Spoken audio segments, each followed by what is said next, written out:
You got to do what you got to do to make it work, and everybody has their own way of getting there. So it's not like, there's one true way to do it. Um, again, when it gets to the point where you have 6 and 7 different plugins on every channel, it's like, well, wait a second, you might not be doing this the right way. The classic story. This is the best story I have when it comes to this. Yeah, yeah. A very, very old and great friend of mine, Benny Facconi, has 18 Grammys. Whew. Most of them are Latin Grammys, but he's done all the major Latin stars, Santana, and, everybody you can think of. Mana is one of his big clients. And he knows what he's doing, and he knows what makes something sound really good. So he had a studio in Thousand Oaks out here, and Britney Spears lives close. And she decided that she didn't want to go into Hollywood to record her vocals.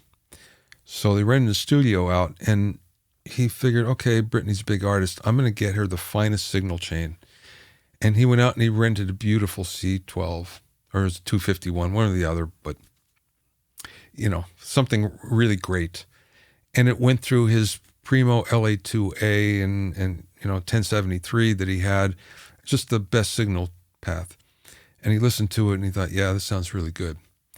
So she came out, and now there were different engineers and producers coming in. He was just kind of standing in the back watching to make sure it was going well. So she came in to do her vocals, and she started to do the first one, and he was mortified how bad it sounded. And he's thinking to himself, there's something wrong somewhere. But nobody says a word. Nobody says a word.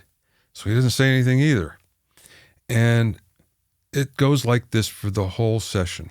So finally, everybody leaves, and he goes, I got to find out what's going on. So he goes over there, and he speaks into the microphone, and it sounds horrible.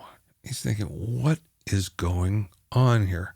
So he goes over to the producer's template that he's using to record through. And there's 5 plugins on it, one of which is a saturator, but 2 EQs, one boosting at 3K, the other cutting at 3K. And it's going through so much crap. He goes and he bypasses everything. There's the great sound.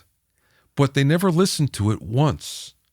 They just, and these are the plugins, this is my template, this is what I always use, I'm going to do it. They never listened. Yeah. So, I got to think when it comes to that, there's technique here that people should know that is pretty basic that they're overlooking. Yeah. Listen, just listen. Yeah, that's a great story and a great takeaway also for the audience of just like, be intentional, I guess, with what you're doing, so to speak. Like, Yeah. you can use a saturator if it's what you're trying to intend to do, I guess. But maybe don't just default to stuff like that. And yeah.